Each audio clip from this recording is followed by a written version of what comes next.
আজ আমরা এক্সেলে শিখবো কিভাবে অটোমেটিক সিরিয়াল নাম্বার হয়। অর্থাৎ ব্যাপারটা কেমন, এখানে দেখা যাচ্ছে আমি লিখলাম SL number, serial number, product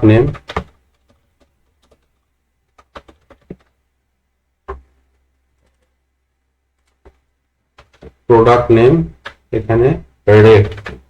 ঠিক আছে, এবার এখানে আমরা কি করতে চাইছি, এখানে কিছু প্রোডাক্টের নাম দেবো আর সিরিয়াল নাম্বারটা অটোমেটিক আসবে। যেমন এখানে এক লিখে আমরা যখন দিচ্ছি সিপিইউ, জাস্ট এখানে আমি মাউস লিখবো, অটোমেটিক এখানে দুইটা চলে আসবে। তো এই জিনিসটা আমরা কিভাবে করবো, তো সেটা করতে গেলে প্রথমত দেখা যাক কি করতে হবে। এখানে বানানটা ভুল হয়েছে, এসএল হবে, এটা এসএল নাম্বার। আচ্ছা, ফার্স্ট আমরা এই সেলটাকে সিলেক্ট করব।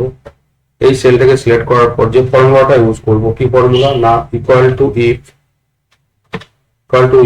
ট্যাব মারলাম, তারপরে এই সেল অ্যাড্রেসটা নেব, এই যে প্রোডাক্টের যে সেল অ্যাড্রেসটা আছে এটাতে ক্লিক করব, একটা কমা দেবো, সরি, তারপরে কি করব, গ্রেটার দ্যান দিলাম 0 দেওয়া হলো।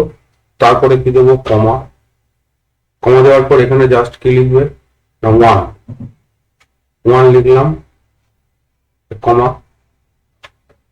এবার এখানে ফলস ভ্যালু কি হবে, ইফ স্টেটমেন্ট যখন ইউজ করেছি আমরা ট্রু ভ্যালু স্টার্ট দিলাম। এবার যে ফলস ভ্যালু হচ্ছে কি, আমরা এখানে ব্ল্যাঙ্ক হবে, তার জন্য ডবল কোটেশন দুটো দিয়ে, ঠিক আছে, দিয়ে ব্র্যাকেট ক্লোজ করে হয়ে গেল। তো এন্টার মারলাম। ঠিক এন্টার মারার পর আমরা চলে আসবো নেক্সট সেলটায় এলাম, ইকুয়াল টু ইফ ব্র্যাকেট আবার B3 গ্রেটার দ্যান 0, কমা, যে ম্যাক্স ফর্মুলাকে কল করবো, ট্যাব মারলাম। এবার কি নেবো, এই যে সেলটা আছে A2 নিলাম, করুন। আবার আমরা এই A2টাকে নেব, ঠিক আছে, এই যে A2টা আছে এটাকে লক করবো, জাস্ট এখানে ক্লিক করলাম।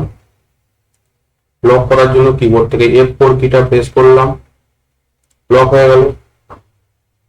এবার ব্র্যাকেট ক্লোজ করলাম, +1 কমা দিলাম, দেখি দেবো আর double quotation, bracket close, enter দিয়ে দিলাম।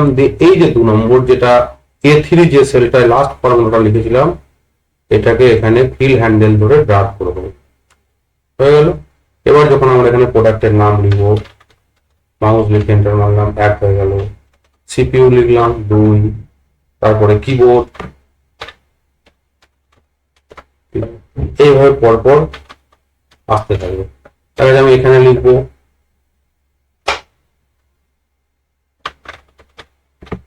মনিটর 5 যদি এখানে আমরা লিখি অন্য একটা প্রোডাক্ট যদি ঢোকাই, দেখা যাচ্ছে এখানে লিখলাম, আবার দিলাম SMPS, এন্টার মারলাম, 5, 6 অটোমেটিক পরপর আসতে থাকে। এবার এখানে দেখা যায় কিবোর্ডটা আমি ডিলিট করে দিলাম, তো এখানে সঙ্গে সঙ্গে সিরিয়াল নাম্বারটাও কিন্তু অটোমেটিক কমে যাবে। এটাকে ডিলিট করব, 4 হয়ে গেল। এবার যদি এখানে আমরা লিখি, এখানে লিখলাম কিবোর্ড 3, 4, 5, পর যদি এখানে লেখা হয় যে কোনো একটা যদি লিখলাম, এইভাবে আমরা কি করতে পারবো, অটোমেটিক সিরিয়াল নাম্বারগুলোকে জেনারেট করতে পারবো এই ফর্মুলার সাহায্যে।